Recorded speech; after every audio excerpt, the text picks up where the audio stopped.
Class is in session, hitting the books. MLB edition of Hitting the Books for Tuesday, May the 6th, I should say. Ian Cameron with you, and good to be with you. Connor Mack will be along momentarily in just a bit, but we are ready to talk MLB here for this Tuesday. Coming off a best bet winner last night.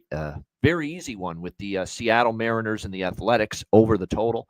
See if we can give you another best bet at the end of the show. It was actually a pretty solid night overall. We had some good calls, more good than bad last night. So let's see if we can keep it going here tonight. Let's get into it. We'll begin with the LA Dodgers taking on the Miami Marlins. Tony Gonsolin taking on Cal Quantrill in the pitching matchup. Dodgers minus 250 road favorites, 9.5 the total in this game.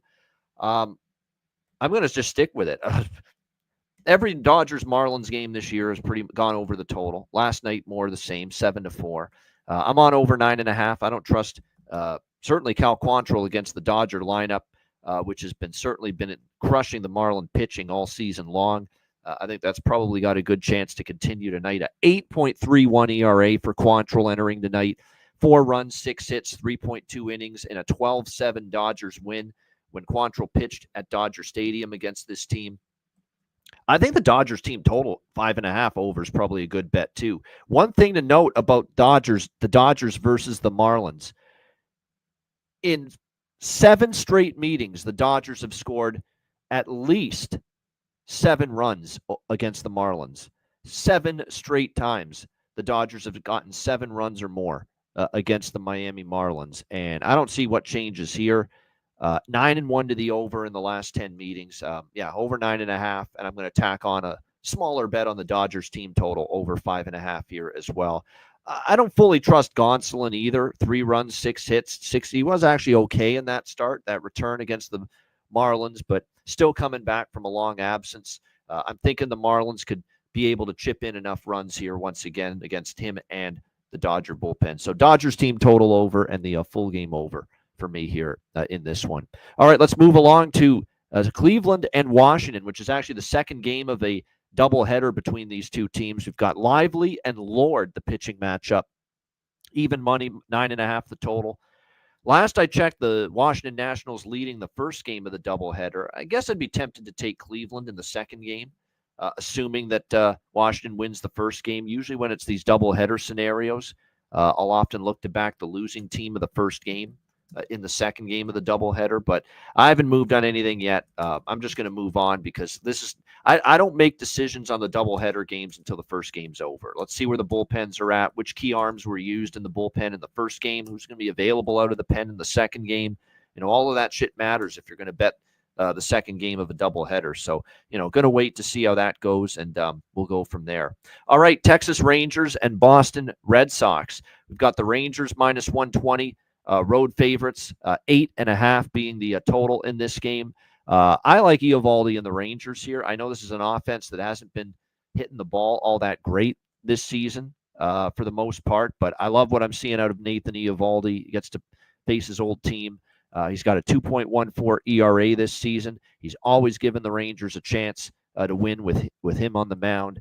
I don't trust Giolito. We saw him come back from a very long absence in his first start back against Toronto. I thought he kind of struggled. He gave up 2 home runs, 3 runs, 5 hits, 6 innings. I think Eovaldi can outduel Giolito here in this game. And I think the price is cheap enough to take Texas here. So first 5 full game money line split here for me on the Texas Rangers here at Fenway Park with Eovaldi. All right, we move along next to there we go. Philadelphia, Tampa Bay. Wheeler in the sky keeps on turning. Zach Wheeler for the Phillies and Drew Rasmussen on the mound for the Tampa Bay Rays. Philadelphia minus 130 road favorites. Total here sitting at looks like 8 shaded to the under here in this game. I think there's some value with the Rays as a home dog. Wheeler we know is a formidable pitcher, obviously very capable. So is Drew Rasmussen, who's pitched very solid here for the Tampa Bay Rays for the most part this season. See if he can carry that over in this game. Again, Wheeler, 3.48 ERA. Rasmussen, he's been very, very good in this ballpark. Over the span of 15 innings pitched here in Tampa, he's given up just 4 runs here at Steinbrenner Field. So we'll see if that continues here in this one. Like I said with Zach Wheeler, he's been very consistent. Obviously, we know he pitches well at Citizens Bank Park. He sometimes, though, can be a little bit more susceptible on the road, because if you look at his road starts here, Wheeler gave up 2 runs against the Mets, which is pretty good. But he also faced the Cardinals on the road, the Braves on the road in April, and he gave up 9 runs in 11 innings of those 2 starts. So I find with Wheeler, you can do a little bit more damage against him on the road. So I think there's a little value here with Tampa Bay. First 5 full games, a home dog with Rasmussen. He's obviously been in some really good form here on this field. All right, San Diego Padres taking on the New York Yankees. Michael King, the former Yankee, going back to Yankee Stadium here to take on his old team. Clark Schmidt for the Yanks, the Bronx Bombers. We've got the Yanks minus 125 home favorites. Total here sitting at 8, shaded to the under in this game. I'm on the Padres again. You know, one of the winners yesterday cashed a ticket with the Padres as an underdog with Pivetta on the mound, getting the better of Rodon. And the Padres got the win there.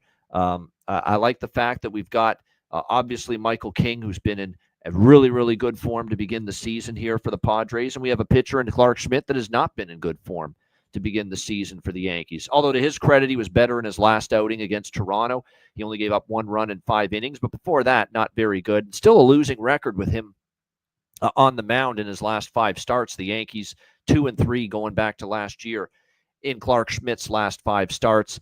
Like I said, Michael King's just been very efficient, very steady, very consistent. He's given up 2 runs or less in 4 straight starts for the San Diego Padres. We'll see how he fares here in this one. I like his stuff. He's certainly going to be amped up to pitch against his old team. So I like the San Diego Padres here as a small road underdog. First 5 full game split. We'll take both of those and split. We'll take them both and split them up here. With the Padres here, first 5 and full game in this one. All right, we move along here. Next up to Reds and Braves. Andrew Abbott and Chris Sale, battle of lefties. Atlanta minus 225 home favorites, 8.5 the total in this game. Not much here. I'm going to look to pass here in this game. Reds and Braves. Not a good call last night with the Reds. They didn't obviously get anything going offensively in that game. Singer didn't pitch that bad. He had 1 bad inning, but that was all she wrote because the Reds bats went silent. I'd lean to the under here a little bit. Abbott's a capable pitcher. Sale hasn't had the greatest of starts, but you're never sure what you're going to get from the Cincinnati offense. This game might be a little bit lower scoring. Again, no bet for me in this game. No bet. Very important to stress that. But if I were to look at something here in this game, maybe a lean to the under. All right, let's keep on going here. San Francisco and the Chicago Cubs. Justin Verlander, Colin Ray, the pitching matchup. Cubs minus 150 home favorites, 8 the total. I like the Cubs in various forms here. I don't want to put it all in the basket of the money line, which is, a hefty minus 145 to minus 150.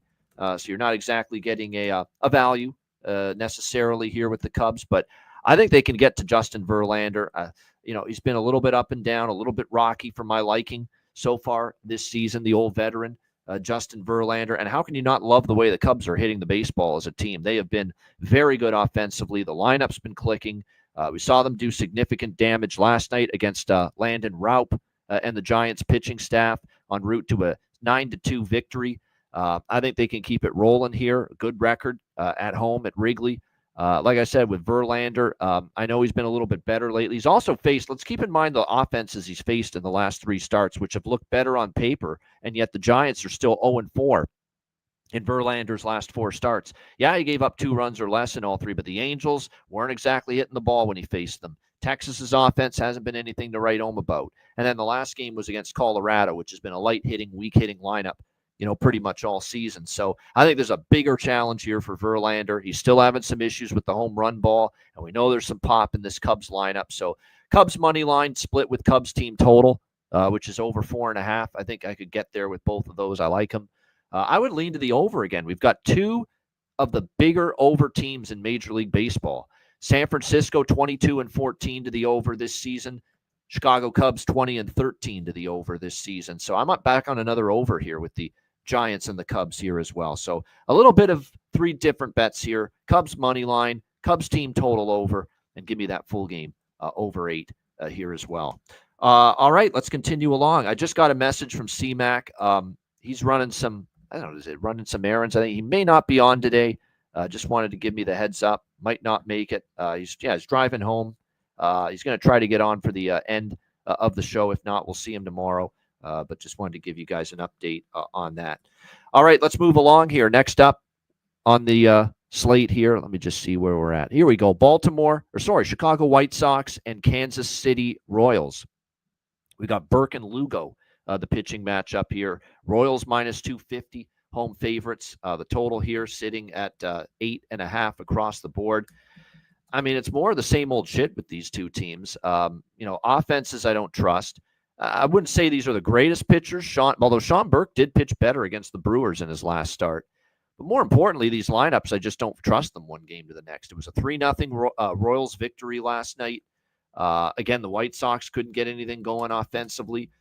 Lugo is still here at Kauffman Stadium against a patchwork lineup like this. He's still a guy that's capable, of shutting the door. So it wouldn't shock me to see him be able to do that here in this spot. Like I said, Burke is coming off a better outing in his last start against the Milwaukee Brewers. Pitched 6 innings of shutout baseball.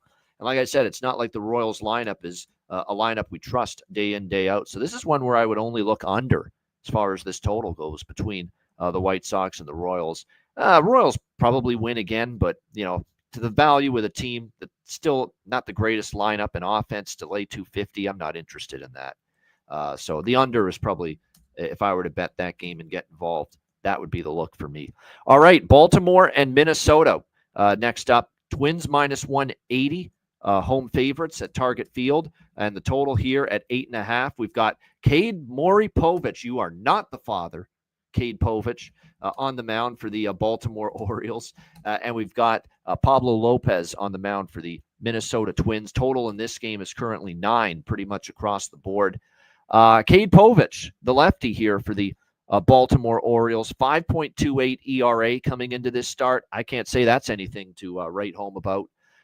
Last start against the Yankees, not great, labored, struggled, got through 4.2 innings, but he had 2 walks, gave up 2 home runs, gave up 3 runs and 3 hits. I wouldn't say it was a clean start or a great start by any stretch of the imagination. See if he can bounce back from that here. Now, he did pitch a gem last year against Minnesota, 5.2 innings, no runs allowed, shut him out, and only gave up 2 hits. We'll see if he can pitch that way again going into this matchup. One thing to note about the Twins, they're really starting to hit the lefties better in the last 10 games. We'll see if that carries over to tonight. Pablo Lopez for the Twins, expected to be their ace this year. Had a little bit of a rough start to the year, but boy, 2 runs or less in 4 straight starts entering this outing.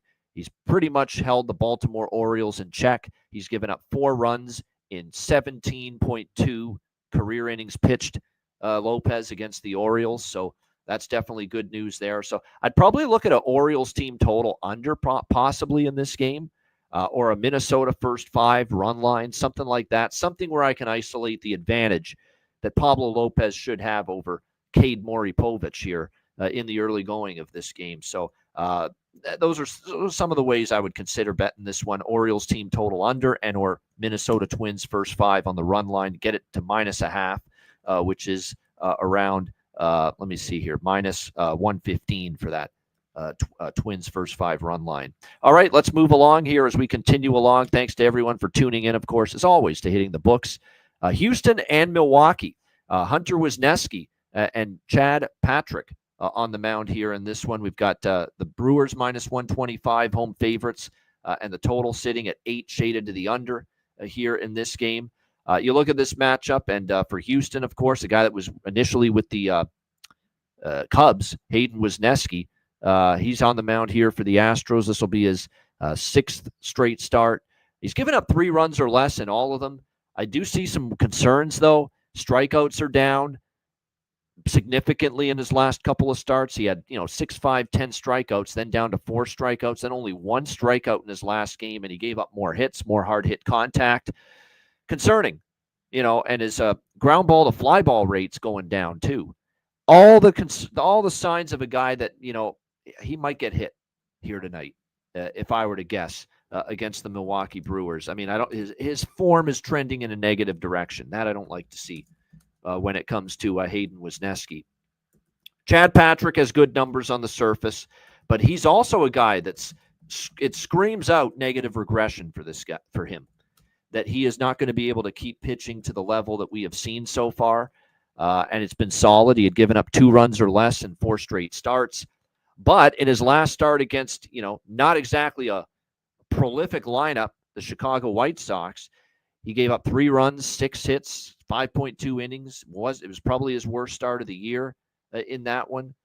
So I think this is kind of one of these deals where, and I know last night 5-1, it stayed under. Milwaukee, 3 straight unders. Houston is kind of a team that's kind of been spotty at the plate, but I think we could get this one over the total. Maybe more runs than we saw last night in this one. I'll lean to the Astros too in a bit of a bounce back spot here, but like I said, I don't like the peripherals for either of these 2 pitchers tonight. And I think it might show up in the fact that we've maybe seen more runs than what this total is projecting. So I would look over, and I would lean to the Astros here as a small dog in a bounce back spot in this one. All right, we roll along now to Pittsburgh and St. Louis. Paul Skeens for the Pirates, Michael Liberatore here for the Cardinals. The Pirates minus 115 road favorites. The total 7 here, shaded to the over in this game.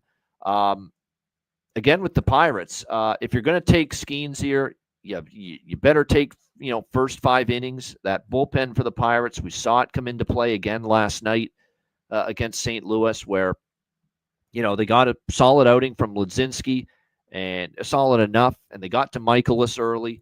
But then all of a sudden, a 3-2 Pirates lead disappears in the 6th inning. And the next thing you know, obviously, it ended up being a Cardinals 6-3 win over the Pirates. We cashed the over in that game. We ended up splitting with the Pirates first 5 and full game money line there. Skeens is interesting in that last start against the Cubs, all of a sudden, the Cubs started to really barrel up the baseball against him. 3 home runs, 3 runs, 5 hits, 5 innings in that game against the Cubs. So not exactly dominant from Paul Skeens. We'll see if he can bounce back from that. Liberatore, now 4 straight starts giving up 2 runs or less.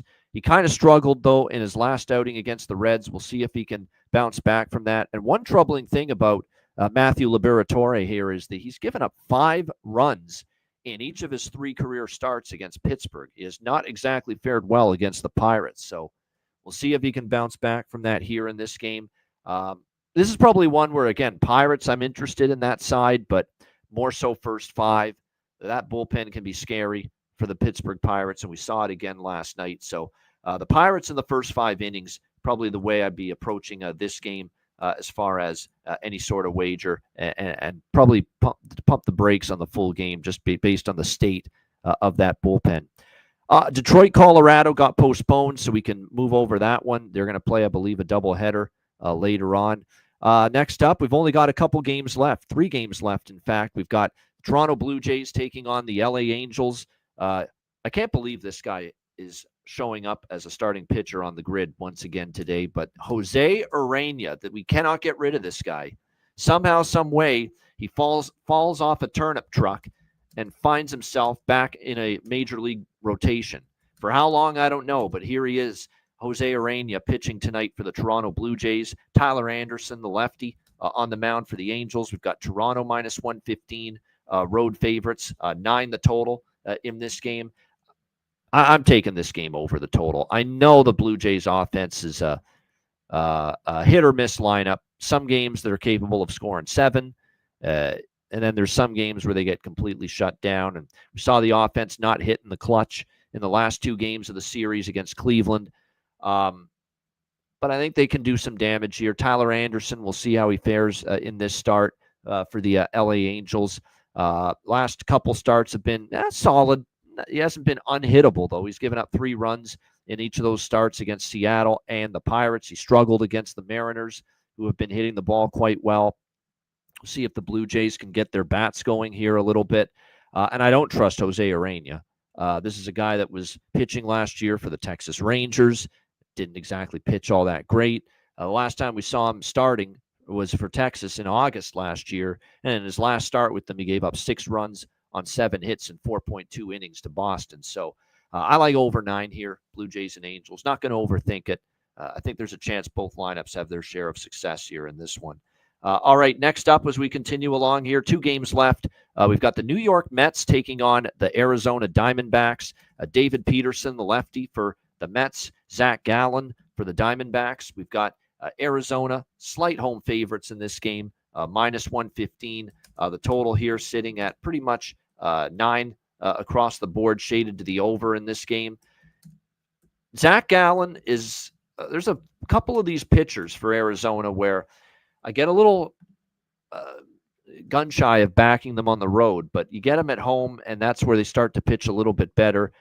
Zach Gallen has had a tough start to the year, but there were a lot of things suggesting, if you look at his advanced numbers, that he was going to improve for the positive at some point, and maybe we could buy the dip, if you will. And certainly in his last game against the Mets, same team he's pitching against tonight, in his last outing against the Mets, that one was at, of course, Citi Field. 1 run, 2 hits, 6 innings. He pitched very well. You could make a case it was Zach Gallen's best start of the year. Now, can he keep it going is the question. David Peterson, he also faced Arizona in that series last weekend against the against the Diamondbacks. He gave up 1 run in 5 innings. He also pitched pretty solid. We'll see how they fare here in the rematch. One thing we know about Gallen is when he's on, he can pitch well in this ballpark. So after a tough loss last night, 5-4 for Arizona in the series opener, I kind of lean to the Diamondbacks here. Small home favorites with Gallen. Think buy low. A sign that maybe he's going to turn things around a little bit. We know he's a quality pitcher, even though it was a rough start to the season. Maybe a sign that he's getting his game and his form back the way he pitched against the Mets in his last start. So I'm going to go with the Diamondbacks here in this one as small home favorites, minus 115. All right, our final game. Holy shit, my voice. You can tell I've done a lot of talking late today, this afternoon. Seattle taking on the Athletics. We've got Hancock on the mound here for the Seattle Mariners. Emerson Hancock, Jeffrey Springs, the lefty for the A's. Seattle right here, A's, I should say, minus 120 home favorites, 10 the total. I'm back to the over again. Not really a big surprise. You guys know I've been on this show with these games that the A's have played here in Sacramento quite often, making a case to bet over. And I'm doing that once again here. The Mariners have been on a very, very strong streak for the last 2 weeks of not only overs in their games, but just consistently scoring 4 runs, 5 runs, 6 runs, 7 runs, 8 runs, 9 runs. They had 13 and 14 in a couple of their games in the last 8 as well. And after a little bit of a cold spell there for a bit, they did score 6 last night, albeit in a losing effort against the A's in that 7-6 game. I don't trust Emerson Hancock at all, quite honestly. Last start against the Angels, okay, he pitched a little bit better, but he was in trouble in a lot of innings and got out of trouble. Could have been worse. 3 runs, 9 hits, 6 innings against the Angels. Meanwhile, on the flip side, you got Jeffrey Springs taking the mound here for the A's. And if you actually look at his last 2 starts in Sacktown here for the A's, Jeffrey Springs gave up 11 runs, 14 hits in 12 innings in those last 2 starts in this ballpark against the San Diego Padres and the Chicago White Sox. Yeah, the Chicago White Sox in his last start here in Sacramento. Jeffrey Springs against that White Sox team gave up 7 runs, 7 hits, and 6 innings. So clearly it's a guy that has struggled in this ballpark. And again, it's not an easy ballpark for pitchers. It's very easy to hit home runs here, especially on a warm night. It's just very difficult as far as being able to keep the ball in the yard. So I think we see runs once again tonight with the Mariners and the A's, and I'm going to take the over here. I got in at 9.5, minus 120. It's gone to 10 at a lot of places, but I still like it at the current number that is out there at 10. Shout out to everyone in the chat. We appreciate it very much. Jorge Herrera, Justin McKelvey, Old E, Timothy Hake, Steven Jackson, Gold Jew, Nick Alvento. We appreciate all you guys. Yes, this is my full-time profession. It is. It better be with all the fucking time I spend on it, Steven. But yeah, that is the answer. This is my full-time thing. I have no second job, no side job, nothing. And it's been that way for 10 years. Now, it's not just making money through income and subscriptions to the service that I've had for years. And I've had so many loyal clients and subscribers, Dub Club, which is where I'm at currently, and obviously SoBet, which is now a very popular platform, which is where my best bets are. I keep the card a little bit shorter, lower volume there. But I've had obviously great support from clients over the years. And so it's been a combination of income from my own betting, the subscriptions and the sales and the subscribers that I have, and also all the content that I do. A lot of it I got paid for over the years. We're making through the Ice Guys show, we make money doing that.